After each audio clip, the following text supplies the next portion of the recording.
सेवा। और भक्ति का जो प्रारंभ है इस दो से ही होता है।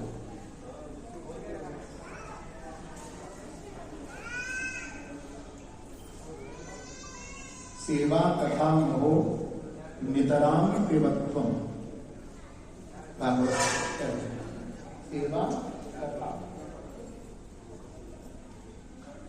माने आप यदि भागवत की कथा में आप बैठे हैं और सेवा के किसी भगवत सेवा के कार्य में लगे हुए हैं तो आप भक्ति में अग्रसर हो रहे हैं। यदि आपके हृदय में ये भाव है कि न मैं कुछ करने वाला हूं न मैं कुछ कर सकता हूं, उनकी प्रेरणा से कोई शक्ति मुझसे ये कार्य करा रही है। आप कथा में आए नहीं हो, आप कथा में लाए गए। क्या ताकत है जो आप कथा में आ सकते हो?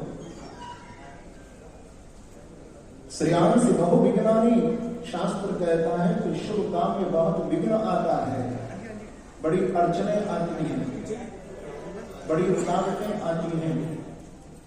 लेकिन ध्यान रखना, कोई बुरा काम करने के लिए कोई मन में गलत विचार आपके उठे, उसमें अड़चन पड़ जाए तो समझ लेना कि हमको ये काम नहीं करना है। लेकिन किसी अच्छे कार्य में कोई अड़चन आए, क्योंकि अड़चन आती है। श्रेयांश बहु विघ्नानि, शुभ कार्य में विघ्न आता है, लेकिन शास्त्र कहता है कि शुभस्य शीघ्रम। कोई बुरी बात, किसी के बुरे की भावना यदि मन में तुम्हारे आए तो उसी कल पर छोड़ना कि कल करूंगा, कल करूंगा, और कल कभी आता नहीं।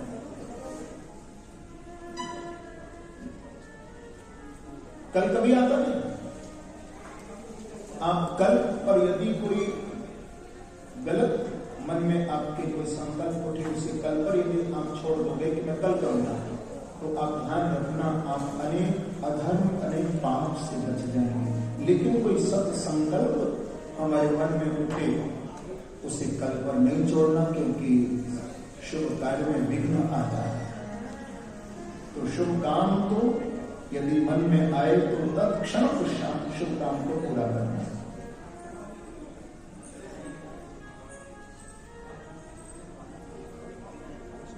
क्योंकि धन्यम वृंदावनम तेन भक्तिर्लभ्यते यत्र च। वृंदावन भी धन्य है, वृंदावन में रहने वाले लोग भी धन्य हैं, वृंदावन धाम का स्मरण करने वाले भी लोग धन्य हैं।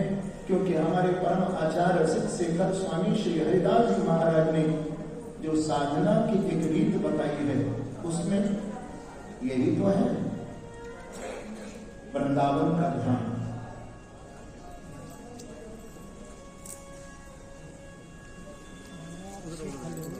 हमारे रसिक जन गाते हैं, गाओगे एक मिनट के लिए?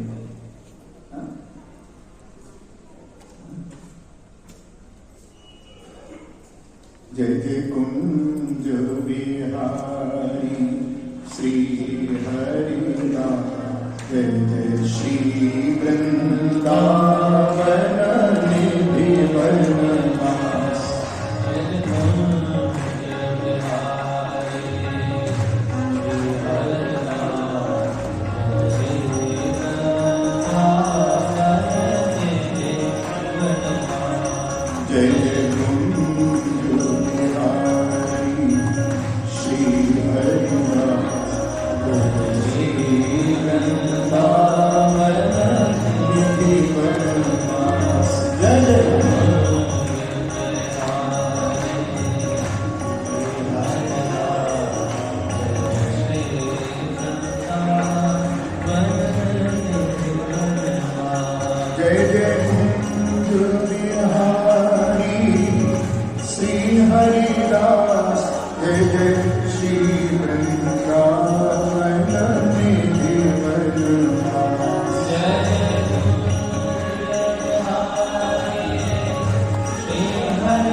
जय जय कुंज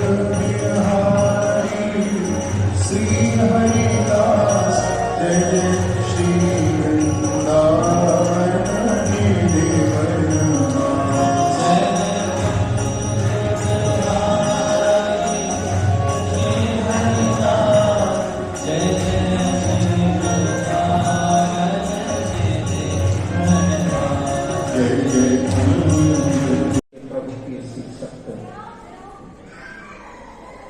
जयति जगति मायां यस्य दाया भवस्ते वचन रचनमेकं केवलं चाकलय्य ध्रुवपदमपि यातो यत्कृपातो ध्रुवोऽयं सकलकुशलपात्रं ब्रह्मपुत्रं नतास्मि।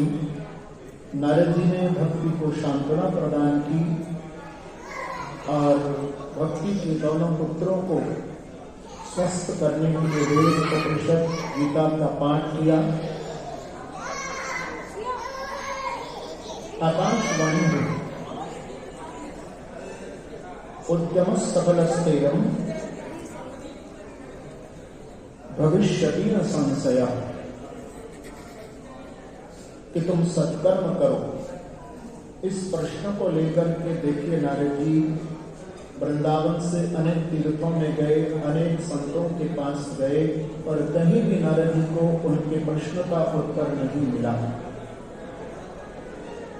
अंत में बद्रीनारायण में गए, सनत कुमार मिले। यही प्रश्न सनत कुमारों के चरणों में किया। कहते हैं सनत कुमार के नारद जी आप प्रसन्न हो जाइए, इस प्रश्न का उत्तर तो पहले ही मिल चुका है। महाराज क्या है बताइए ना। बोले नारद, भक्ति ज्ञान वैराग्य तीनों को यदि आप प्रसन्न और चेतना युक्त करना चाहते हैं तो इसके लिए एक ही वो सत्कर्म है कि सत्कर्म सोचको नूनम् ज्ञान विस्मृतो बुधैः श्रीमद्भागवतानां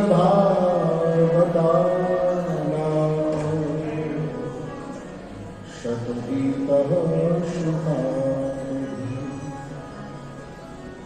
सत्कर्म केवल श्रीमद् भागवत को कराना, भागवत को करना, भागवत को सुनना, भागवत को सुनवाना। केवल सुनने का ही महत्व नहीं है, सुनवाने का भी महत्व है। सब कर्म है। एक शुभ कर्म होता है, पर भागवत को शुभ कर्म नहीं कहा, सत्कर्म कहा है। आप लोग कहेंगे कि शुभ कर्म और सत्कर्म में क्या भेद है? हाँ, समझ लीजिए। शुभ कर्म में और सत्कर्म में ये भेद है। शुभ कर्म कहते हैं दान करने को, यज्ञ करने को, ये सब शुभ कर्म है। अच्छा कोई कार्य करने को, सेवा कार्य को, कोई ये सब शुभ कर्म है। पर भागवत को शुभ कर्म नहीं कहा। भागवत में कहते हैं सत्कर्म सूचको नूनम्, माने भागवत सत्कर्म है। सत माने होता है जो शाश्वत है।